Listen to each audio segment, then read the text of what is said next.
But what we're going to zero in on today, Tony, is Sentinels and Knights. And you already teased us with it earlier. They'd never played before. They really haven't. You're talking about, again, former #1 team in the world.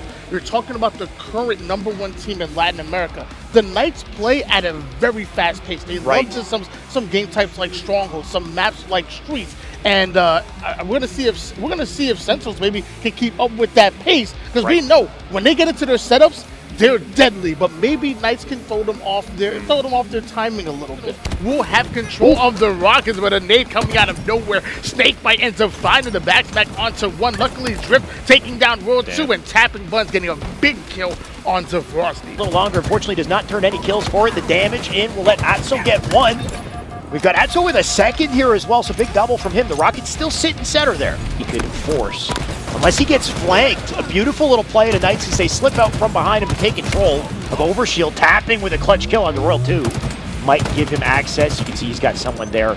And let me tell you, the Knights, not really the best Slayer team normally, but they are punching way above their weight class at the moment. They're going toe-to-toe with Sentinels, and I am impressed with the driver's seat once again. PK doing everything they can, though, to trade blows. Look at this. My eyes have been on that sniper, Tony. Where's it landing? Sandbag side, excellent shots coming out of him, but more important, staying alive than dropping down towards Drift. Now we're going to see a bait and switch coming out of Knights. Beautifully played. You don't have to win all of your individual gunfights to be effective on the map. That teamwork does indeed make the dream work.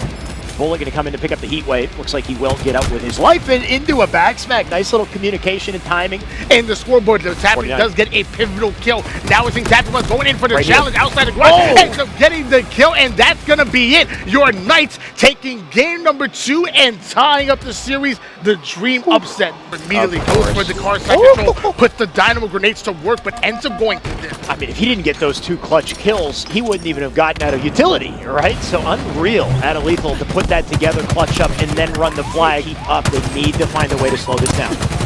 And as much as we talked about the car side runs, we are seeing the first P side run make it not only through bottom P, but also towards the courtyard side of the map, but it hasn't been secured just yet. In fact, Nasty Bullet gonna slide in to get the return.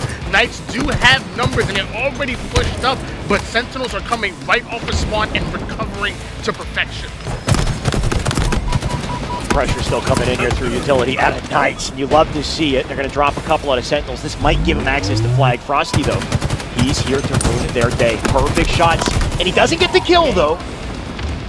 Atso gonna slide that in. It's a 2-1 lead, still in favor of Sentinels, but with 5-5, make a statement right here. And if someone's going to make a statement, I'll leave it up to Drift to do so. He'll drop Lethal to start. That's access to snipe. Couple trades will go through, but with this weapon, you'd expect Drift to make a couple plays early on here. Wow. He's going to come out on top with those slays. They earn back the snipe as well. This time, Tapping Buttons has it. 3 out of 4 members going down for Sentinels. Knights have taken the early lead and control in the game. Tapping Buttons showing what he can do with the sniper rifle as well, peeling Snakebites head off. And to do damage with. And he stay up with it, though. The baiting and switching at Knights as they use their numbers here. They take 3, and they take the ball as well. This could be the setup to close the game if they lock it down. Tapping Buns look like almost sticking his teammate there. Able to take down one, earns the assist onto the second one. We still see Sandbag's control in favor of Sentinels, but it looks like they're going to play the ball off of the map, and Tapping Buns playing that player. Slide to get the ball off the map, the movement, and then drops. The drop ball almost makes a play. All well it happens, though Drift not too worried about it. He'll drop Lethal, looks like he goes down to 2. Can get their slays, they can do it, but Sentinel's not making it easy. Atso with 2, though, on the feed. That's the heat wave back. Side ramp, but the nade gonna take down 1. Atso goes down as well, and once again, Knights are trying to clear house. They have the ball in hands. 3, 2, no! Everything he could to get him. But they can still do it off of here. They're gonna try to rotate the ball out through bottom mid, but doesn't live. He'll hand it off. And can they? Yes, they will just barely. Out of PK overall is what secured him this control. We had a flank into beautifully timed collapse and Tapping. He's just going in off this. Oh my God. Can they lock this out, Tony? Tapping Buns going off right now, putting the repulsor to work, taking down 2 players, 77 points here for Knights. And again, they're 1 round away from Sentinels to a game 5, but he's not able to take down snake Saying, bite. look who's dead. Everyone but Frosty.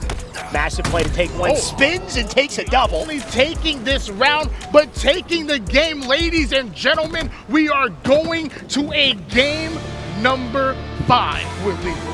What does it start with? A trusty BR as well. Lethal with positioning up top map. But as he's up there, look at the quick little movement out of PKs. They slip away with Cambo, but not for long. Lethal here to even the odds. There's the sword. Off of that initial kill, that first opening, Tapping was the one to do it. So Drift gonna come in, clean up Frosty. That's a shock for Drift. I'm getting very worried for Pittsburgh Knights. They're allowing this game to get out of hand at the moment. They need to find a way to slow down Sentinels. If it becomes a double-digit game, Sentinels will simply play their lead, which they do better than almost anybody inside the map.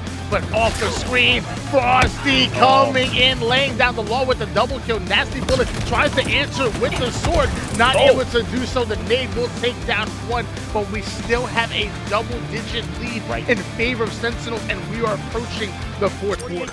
31. They bounced out of it, but this win, I mean, inevitable.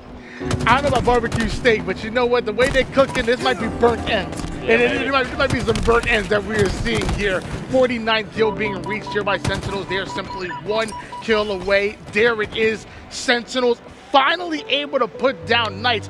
But man, did they play great. Honestly, PK playing lights out in that series. Disappointing end to the series, I'm sure, for them. They didn't want to go down like that in somewhat dominant fashion. But I mean, bringing them to Game 5, what a massive performance out of PK, and it gives you the impression that they are not stopping, right? Their potential, especially as the tournament goes on, to continue to improve.